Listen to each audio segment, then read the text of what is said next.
Ang kwentong ito ay hango sa totoong buhay. Karanasan ito ni Bidit. Taong 1997, Tiwi, Albay.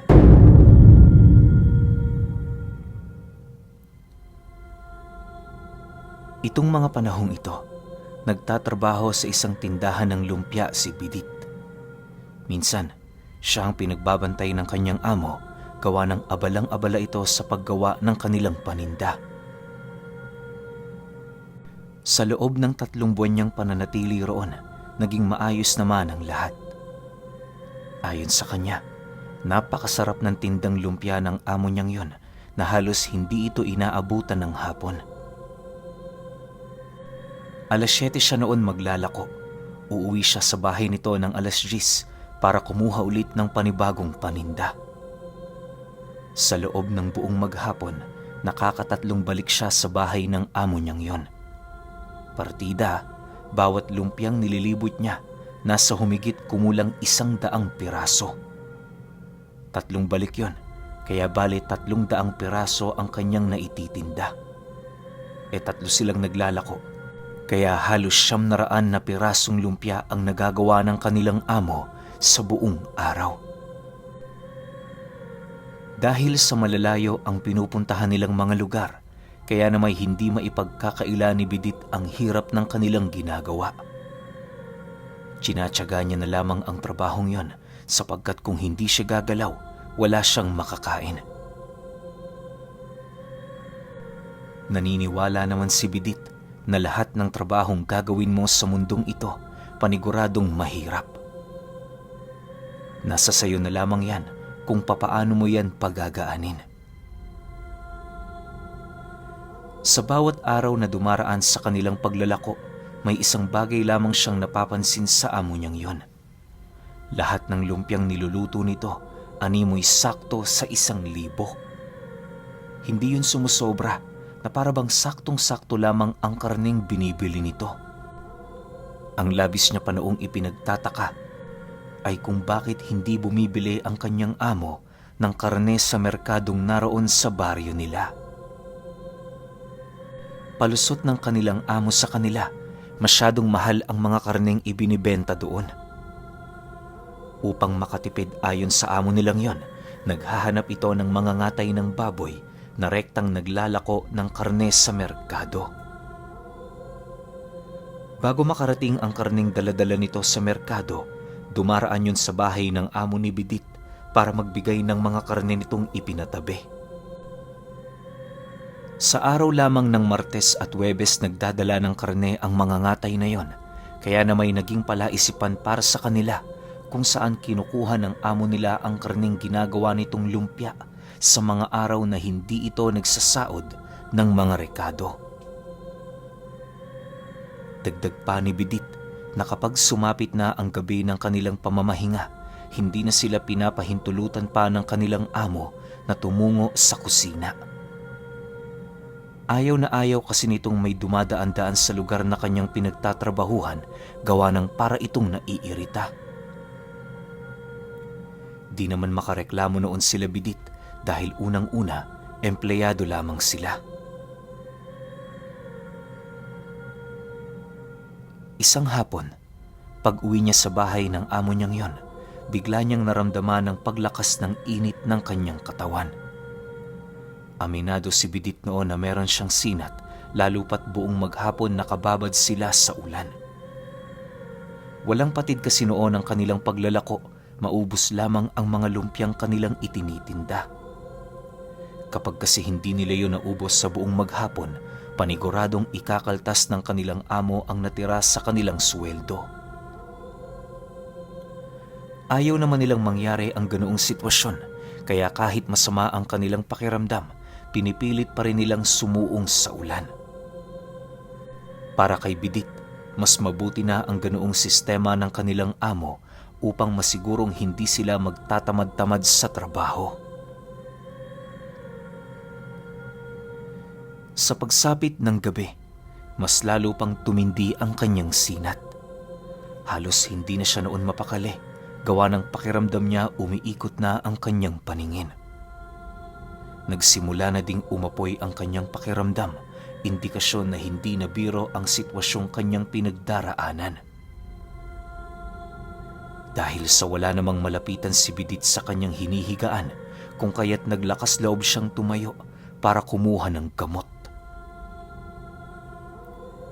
Nagpasya na din siyang pumanhik sa kusina para kumuha ng tubig. Habang pasuray-suray siyang naglalakad, paulit-ulit naman niyang nararamdaman ang pag-usog ng kanyang sikmura. Animoy masusuka na siya noon, subalit pinipilit niya yung labanan. Sa pagsilay niya sa kurtinang naghihiwalay sa sala at kusina, marahan naman niya yung pinuntahan. Paghawi niya sa kurtina, bigla naman siyang napasuka nang maamoy niya ang isang napakabahong simoy ng hangin. Pagramdam niyang hindi na niya kayang pigilan ang kanyang mga kinain noong gabi, walang pagdadalawang isip siyang tumakbo patungo sa pinaghuhugasan ng plato. Akala ni Bidit normal na normal ang paligid.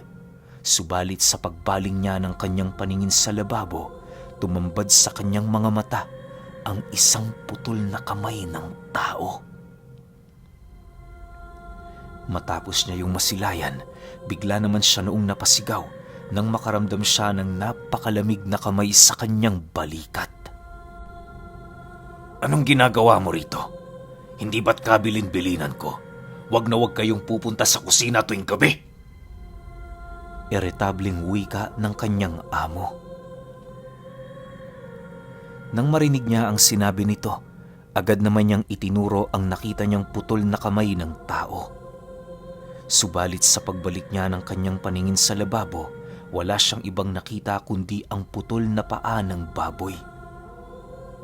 Tinanong pa siya noon ng kanyang amo kung ano ang kanyang itinuturo, subalit pinili na lamang niyang magsawalang imik. Sa pagbalik niya sa kanyang silid, naging palaisipan naman para sa kanya ang pangitaing kanyang nakita. Bagaman nasisiguro niyang hindi siya pinaglalaroan ng kanyang paningin, labis-labis naman siyang nagtaka kung bakit naglaho na parang bula ang kamay na kanyang nakita. Ilang ulit niya pa yung pinag-isipan pero wala talaga siyang makuhang sagot sa mga nangyari. Ang inisip na lamang noon ni Bidit, baka dahil lang sa kanyang sinat kaya nagkaroon siya ng mga guni-guni. Makalipas ang gabing yon, labis naman siyang nagpasalamat sa Panginoon dahil sa mabilisan niyang paggaling. Kahit nang hihina pa itong si Bidit, minabuti niyang maglibot ng lumpia para naman kahit papaano hindi masayang ang kanyang oras. Sa pagdating nila sa sentro ng baryo, bahagya naman silang natigilan sa kanilang paglalakad nang masipat nila ang mga ngatay ng baboy na pinagkukuhanan ng karne ng kanilang amo. Pinag-usapan nilang tatlo ang tungkol sa taong yon, sa kadahilanang bukod sa kuba ito, palagi ding nanlilisik ang mga mata nito. Sa pagpapatuloy ng kanilang pag-uusap, hindi nila napansin ang pagramdam ng mga ngatay sa kanilang ginagawa. Maya-maya pa, bigla naman sila noong napatahimik nang masipat nila yung dahan-dahang naglalakad patungo sa kinaroroonan nila. Sa paglapit sa kanila ng kuba, seryoso naman yung nagtanong sa kanila ng, "Parte ba ng inyong trabaho na pag-usapan ako? Kung wala kayong sasabihing maganda, umalis na kayo." Matapos nilang marinig ang sinabi nito, wala naman silang nagawa kundi maglakad papalayo habang nananahimik. Si Bidit noon, bago tuluyang yumuko sa harapan ng mga ngatay, ilang beses niya pang pinagmasdan ang kakaiba nitong mga mata. Hindi niya kasi noon kayang maipagsawalang bahala ang laki ng kulay itim na parte sa mata ng mga ngatay. Sa paglayo nila sa lugar na yon, pinili na muna nilang maghiwa-hiwalay pansamantala. Upang hindi sila magkaroon ng takot sa kasosyo ng kanilang amo, lahat ng kanilang nasilayan ay ibinaon nila sa limot. Ang ginawa nila, iniwasan muna ang lalaking yon ng ilang araw bago maglakas loob na magpakita rito. Sa paglipas ng mga buwan, dumating ang kaarawan ng kanilang amo. Hindi muna sila noon pinalako ng lumpia, gawa ng marami itong ipapatrabaho sa kanila. Kung ano-ano ang ipinaluto ng kanilang amo bilang paghahanda sa nalalapit na pagdiriwang. Habang nagluluto noon sila Bidit, wala naman silang nakikitang kakaiba sa mga pagkaing kanilang inihahanda. Tuwang-tuwa nga sila noong magkakaibigan dahil unang beses silang pinayagan ng kanilang amo na magluto sa kusina. Sa halos ilang oras na kanilang pagtatrabaho, hindi nila magawang maitanggi ang labis na pagod. Kahit nanginginig na noon ang kanilang katawan dahil sa gutom, nagpasya pa rin silang tapusin ang mga pinapatrabaho sa kanila. Sa pagsapit ng gabi, habang nagpapahinga silang tatlo, dumating ang mga bisita ng kanilang amo. Lahat ng mga ito ay nakasuot ng magagarang damit, subalit hindi mo may pagkakaila sa mga yon ang kakaibang baho sa kanilang mga katawan. Ayon kay Bidit, na kung aamuyin mo ang mga panauhing yon, maihahalin tulad mo ito sa mga patay na nakasuot ng magarang kasuotan. Nakatulala din ng mga ito habang naglalakad at nakangiting aso. Dahil sa mga kakaibang bagay na kanyang napapansin, nag-umpisa na siyang magduda sa kanilang amo. Hindi niya alam pero pakiramdam niya meron itong lihim na itinatago sa kanila. Makalipas lamang ang ilang minuto, nag-umpisa na nga ang pagdiriwang. Habang nakikisaya ang amo nila sa mga bisita nito, sila naman panay na ang pagkain, gawa ng alam nilang maya-maya kapag nag-umpisa na ang pagdiriwang, kahit kanin hindi na sila makakatikim. Nang mapunan na nila ng husto ang kanilang mga sikmura, agad naman silang sinenyasan ng kanilang amo na pumasok na sa kani-kanilang mga silid. Walang pag-aatubiling ginawa naman yon nila Bidit para hindi na sila mapagalitan nito. Sa paghiga niya sa kanyang higaan, hindi niya alam pero kakaiba na ang kanyang pakiramdam. Parang binabalot na siya noon ng antok sa katawan kahit katatapos niya palang kumain.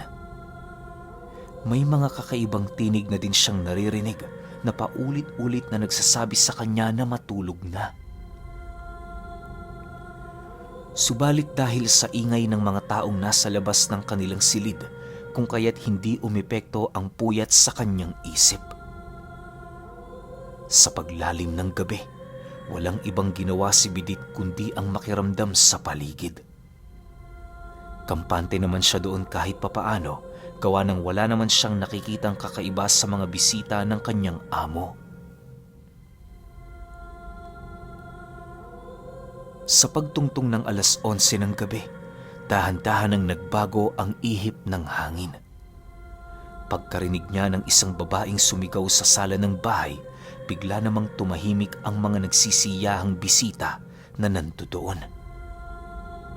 Akala ni Bidit kung ano na ang nangyari, kaya na may nagpasya siyang dahan-dahang gumapang patungo sa nakasaradong pinto ng kanyang silid. Sa pagsilay niya sa kinaroroonan ng mga bisita, laking gulat na lamang niya nang masilaya niya sa mesa ang kamay ng babaeng nababalot sa sarili nitong dugo. Sa unahang bahagi nito, nasipat niya ang mga ngatay ng baboy na walang kahirap-hirap na pinipira-piraso ang buong katawan nito. Dahil sa mga bagay na kanyang nasilayan, doon na niya tuluyang nakumpirma na hindi mga ordinaryong tao ang mga nilalang na kanyang nakikita. Dala ng takot at pagkabahala, hindi na siya nag-alangan pang gumapang patungo sa ilalim ng kanyang higaan. Nanginginig na noon ang kanyang katawan dahil iniisip niya kung magagawa ba niyang abutan ng umaga. Sa paglipas pa ng ilang minuto, tila bang pakiramdam ni Bidit napakatagal ng pag-ikot ng oras. Wala na din siya noong inisip gawin kundi ang manalangin upang makahingi ng karagdagang proteksyon sa poong may kapal. Subalit dahil sa ginawa niyang yon, kung kaya't nag-umpisa ng mag-usap ang mga nilalang na kanina lang ay nagkakasiyahan. Sino ba ang nagdadasal? May patay ba ditong dapat na dasalan? Hoy! Dito mo ba pinatulog ang 3 mong alipin? Ilang beses ko bang dapat sabihin sa'yo na kapag bumibisita kami rito, tayo-tayo lang ang nandito? Kanina pa ako naiirita sa mga tinig na yan Galit na wika ng isa sa mga bisita ng kanyang amo. Dahil sa sinabi nito, bigla namang itinigil ni Bidit ang kanyang pagrorosaryo.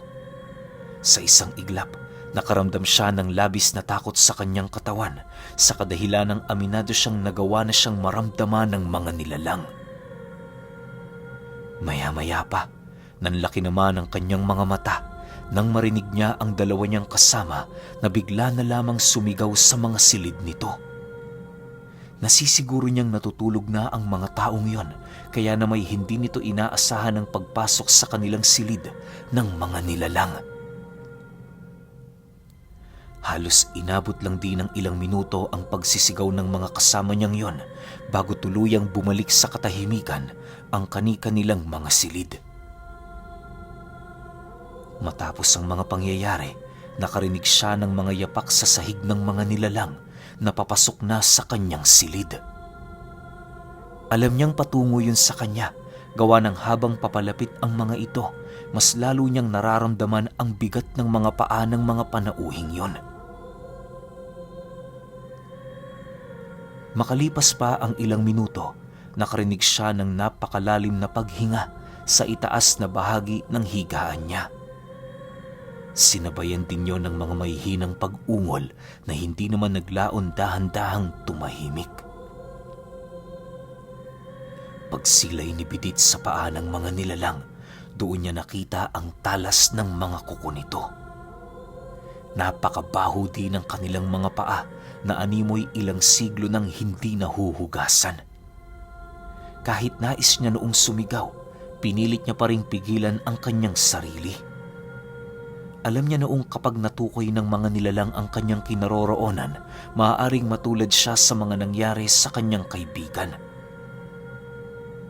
Habang pinagmamasdan niya ang pag-ikot ng mga nilalang, wala siyang ibang ginawa kundi higpitan ng pagkakahawak sa rosaryong kanyang tinatangan.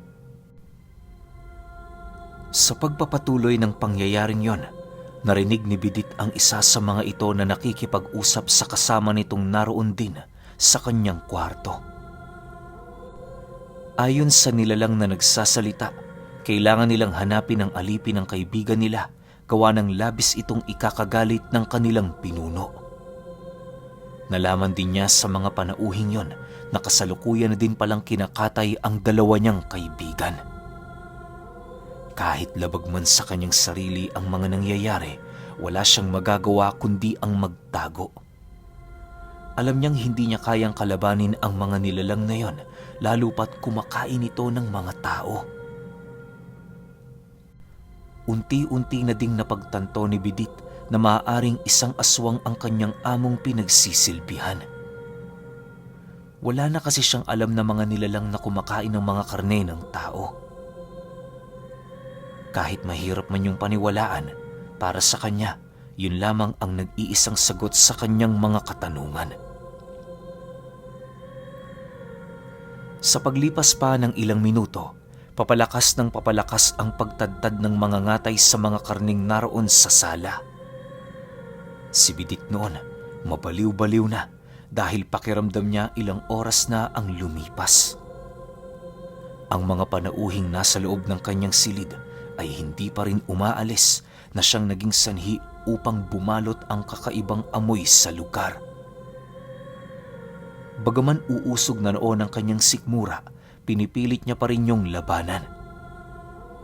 Maya-maya pa, nakarinig siya ng malakas na pagbagsak ng kung anong bagay sa sahig at kasabay nito ang pagsilay niya sa ulo ng kanyang kaibigan na biglang gumulong patungo sa ilalim ng kanyang higaan na kasalukuyan niyang kinaroroonan.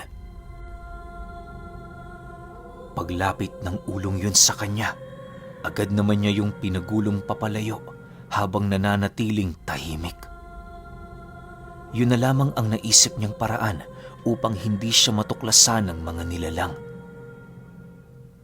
Habang pilit na nilalabanan ni Bidit ang takot, nanatili siyang nagdarasal sa kanyang isip. Ang tanging mahalaga sa kanya noong mga oras na yon, makaligtas ng buhay hanggang mag-umaga. Sa pagpapatuloy ng ganoong sitwasyon, nalaman na nga ng kanyang amo ang biglaan niyang pagkawala. Alam niyo ba, sinilip pa siya nito sa ilalim ng higaan niya, subalit sa hindi malamang dahilan, wala itong nakita. Pag-alis ng namumulang mata ng kanyang amo, nakarinig siya ng malumanay na tinig ng isang lalaki sa kanyang isipan na nagsasabi ng,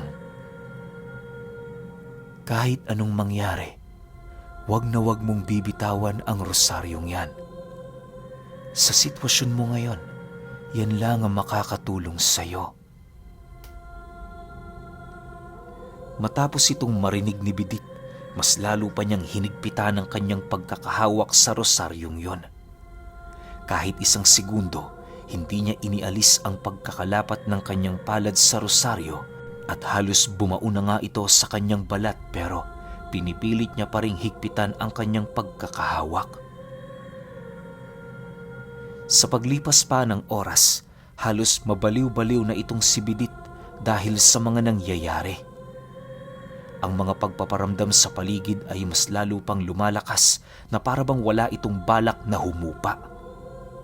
Yung mga bisita ng kanyang amo ay nagwawala na habang rinig na rinig niya ang paglatak nito sa karne ng mga tao. Sa loob ng 4 na oras, wala siyang ibang naaamoy sa lugar na yon kundi dugo. Yung 2 nilalang namang pumasok sa kanyang silid ay agad din namang umalis nang mapagtanto nilang wala doon ang isa pang katulong ng 2 binatilyong kanilang pinaslang. Ayon kay Bidit, nagtapos lamang ang kasiyahang yun sa bahay ng kanyang amo nang pumatak na ang oras ng 4:00. Pagtahimik noon sa paligid, paisa-isa namang umalis ang mga nilalang sa bahay nito. Sa pagputok ng bukang liwayway, patuloy pa rin siyang nagtago sa ilalim ng kanyang higaan. Ang mga dugo noong nakakalat sa sahig ay nasisipat niyang unti-unti nang naglalaho na parabang sinisip-sip yon ng mga kahoy. Wala naman siyang maisip na dahilan kung bakit nangyayari ang bagay na yon, kaya minabuti niyang yon ay hayaan na lamang.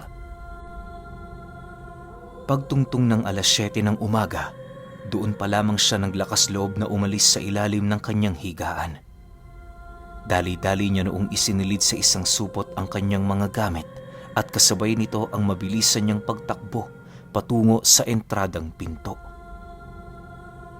Pagbukas niya sa pintuan ng bahay ng kanyang amo, bigla naman siya noong napatigil ng bahagya nang marinig niya ang 2 boses ng kanyang kaibigan na nagtatanong kung saan siya pupunta.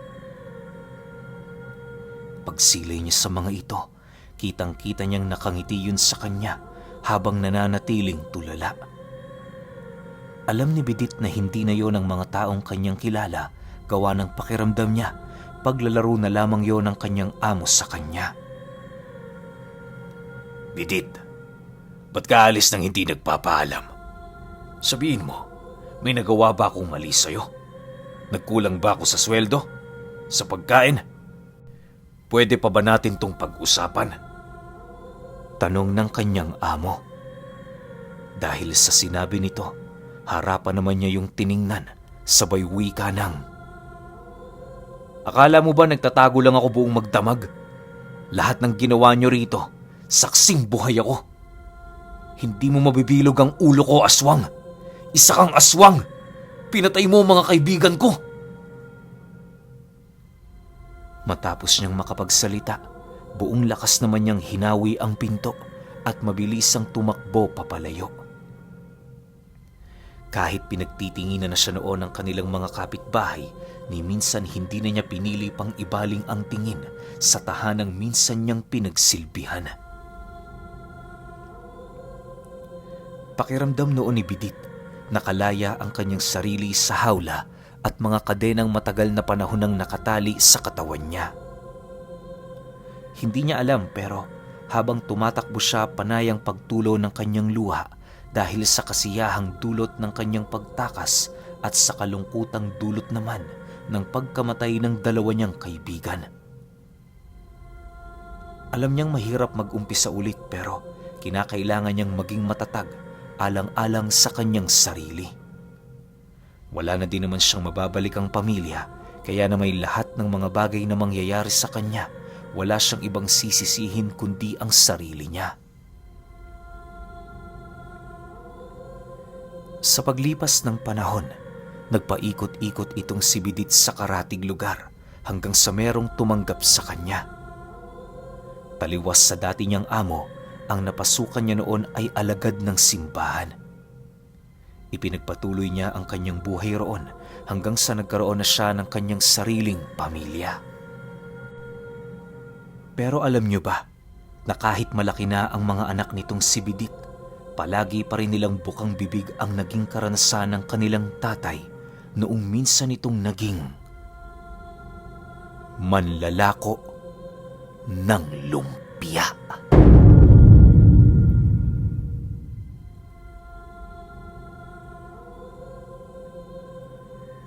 Okay, opinyon ko sa kwento. Sarap, no? Lumpia.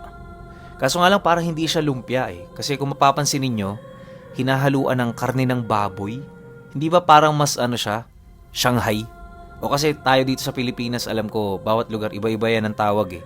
Merong tawag Shanghai pero palaman gulay.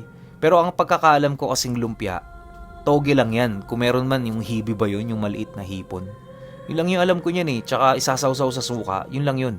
Pero pag karne na, kasi nabanggit dito na naglalagay ng karne ng baboy pero karne pala ng tao. Malamang sa malamang Shanghai yun. Ang tanong ngayon, no? Ano kaya nangyayari dun sa mga taong nakakakain nung nilalako nila Bidit? Kasi alam naman nating lahat na ginagamitan lang na sa bulag ng aswang yun eh.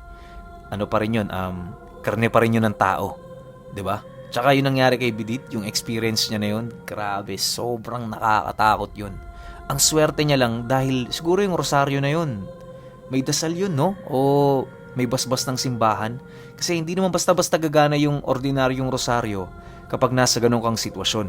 Depende na lang siguro kung sobrang lakas ng panalangin mo. Siguro sa sitwasyon ni Bidit, sa sobrang takot niya, yung pagdarasal niya talagang taos-puso, yung paghingi niya ng tulong sa Diyos, taos-puso, kaya solido yung nangyari sa kanya, nagkaroon ng epekto yung rosaryo.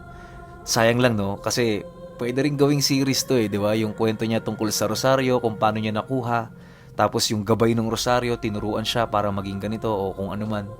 Kaso hindi, wala, isang kwento lang talaga to. Siguro, ito lang talaga yung kwento ni Bidit. Pero kayo, kung may opinion kayo sa kwentong ito, comment nyo lang sa baba. Yun lang. Hanggang sa susunod na kwento. Salamat.